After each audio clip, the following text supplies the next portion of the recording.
Boa tarde, nós somos alunos do Colégio Técnico da UFMG e vamos fazer uma videoaula sobre vetores em números complexos. Para entendermos melhor sobre o assunto, precisamos de ter algumas definições em mente. São elas. O que é um número complexo? Chama-se de número complexo todo número que pode ser escrito na forma z é igual a mais bi, tal que i ao quadrado é igual a menos 1. Ele foi criado a partir da necessidade de dar resultados para valores que têm raiz negativa. O conjunto dos números complexos é representado pela letra C. Outra definição necessária é o que é um vetor. O vetor é a representação de uma grandeza, como por exemplo a velocidade e a força. É representado por um segmento de reta. Em um vetor, precisam de ter necessariamente esses três requisitos: o módulo, a direção e o sentido.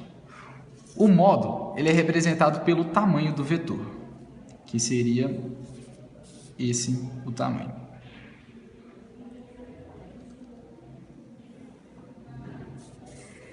Então esse é o módulo.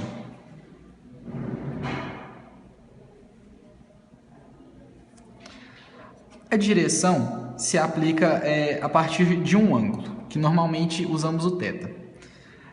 Para descobrir qual é esse ângulo, temos que pegar e olhar a partir dessa base.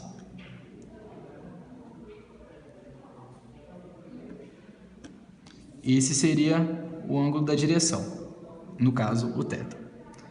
O sentido ele é dado pela ponta da seta. Por exemplo, se nós tivéssemos um vetor assim, o sentido dele seria na horizontal. Se tivéssemos um vetor assim, seria o sentido da vertical.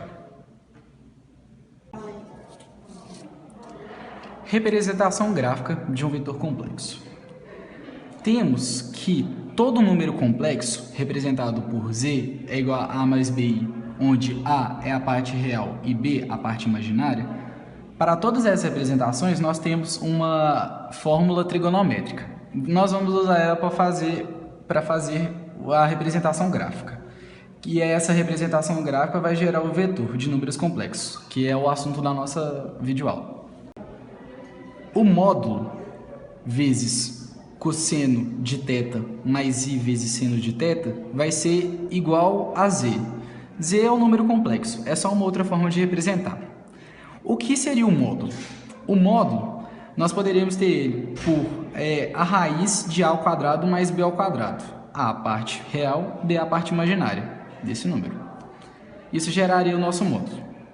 Como nós pegaríamos o θ?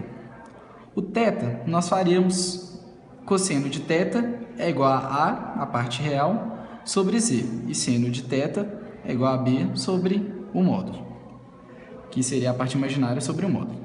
Nós deduzimos essa parte aqui a partir de um gráfico e do Teorema de Pitágoras. Com o Teorema de Pitágoras, temos que o cosseno de um número é igual ao ângulo adjacente sobre a hipotenusa. Ou seja, o ângulo adjacente a sobre a hipotenusa, que é o módulo. Esse é o módulo. Lembra dele? O tamanho? Então, com o seno, temos a mesma coisa, que seria o cateto oposto sobre a hipotenusa, ou seja, b sobre o módulo. Agora vamos fazer alguns exercícios, só de fixação. Onde vai estar esse número imaginário no plano? Ele tem a parte real dada como 1. Ele vai estar por aqui. E a parte imaginária, aqui é como se tivesse um 1 multiplicando. Então, estaria aqui. Juntos os dois. E aqui você teria o seu vetor Z1. O Z2 podemos observar que ele é um imaginário puro, pois não tem a parte real. É como se ela fosse 0. Então, seria 0. E a parte imaginária é menos 2. O vetor de menos 2, de Z2, seria esse aqui.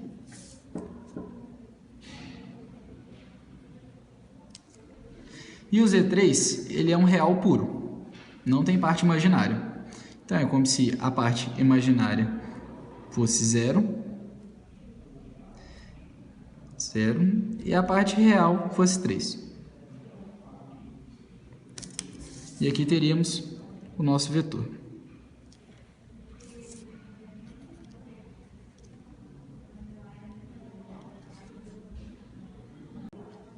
Para chegarmos à soma e subtração de vetores, precisamos de passar por um outro caminho.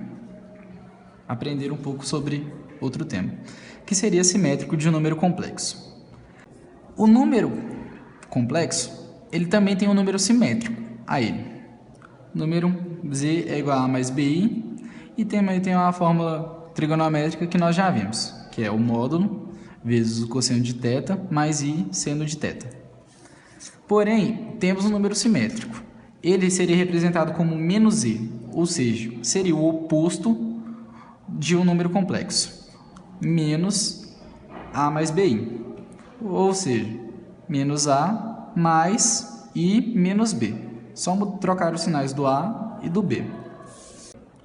Quando alteramos o sinal da parte real e da parte imaginária, o sentido do vetor muda para a parte oposta. Então, se nós tínhamos um vetor representando o número complexo aqui, o número complexo simétrico a ele seria o espelhado. Seria ele para cá e aqui. Então, devido a esse ângulo 180, ou π, conseguimos chegar nessa fórmula. Módulo vezes cosseno de θ menos π, ou no caso menos 180, mais i vezes seno de θ menos π.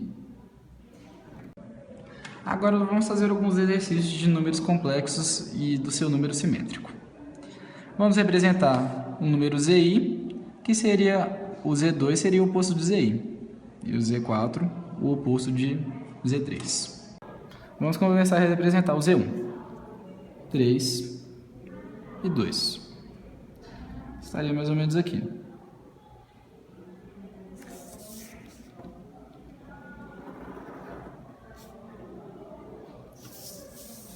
E o Z2 o seu oposto. Trocando sinais de A e o sinal de B, teríamos menos 3 na parte real e 2 aqui.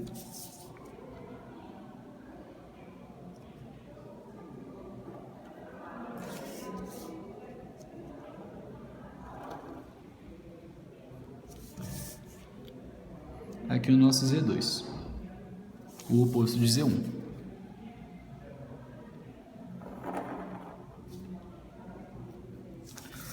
Podemos observar que isso transforma em uma reta só, por conta do sentido oposto.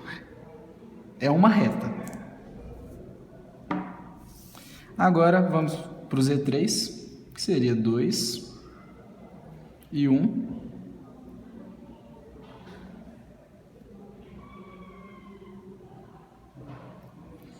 E menos 2 e 1.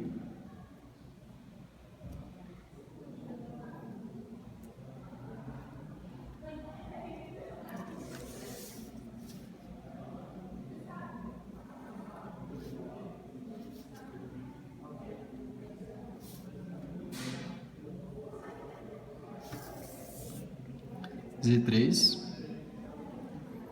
e aqui o Z4.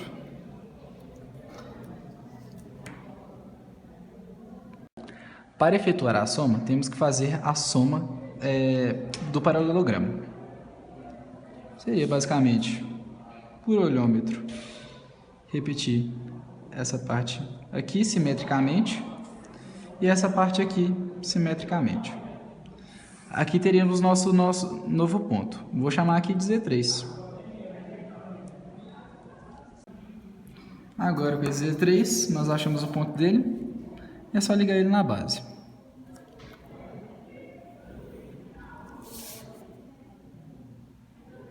Esse é o nosso vetor Z3. Vamos agora para a subtração. Vou pegar novamente dois pontos aleatórios.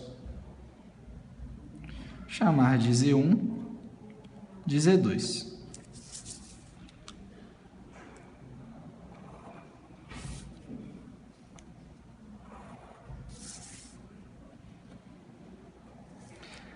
Aqui na subtração, Z1 menos Z2, podemos fazer ela virar uma soma.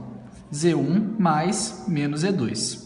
Menos Z2 seria o Z2 espelhado, ou seja, seria o simétrico de Z2. Então, vamos fazer o simétrico de Z2, que vai dar mais ou menos aqui assim. Esse é o simétrico de Z2. Finjam que tem o mesmo tamanho. Então, esse sim seria o nosso Z2, porque a gente está procurando menos Z2. Agora é só fazer a mesma coisa, formar um paralelogramo. Repete esse aqui, o paralelo desse e o paralelo desse. Temos aqui o nosso ponto, que eu também vou chamar de Z3. Seria o resultado da subtração. Colocando ele no vetor, obtemos esse vetor, Z1, Z2 e Z3. E essa foi a nossa videoaula sobre vetores em números complexos. Espero que tenham gostado e deixe seu joinha para ajudar na nossa nota, para passar de ano. Valeu!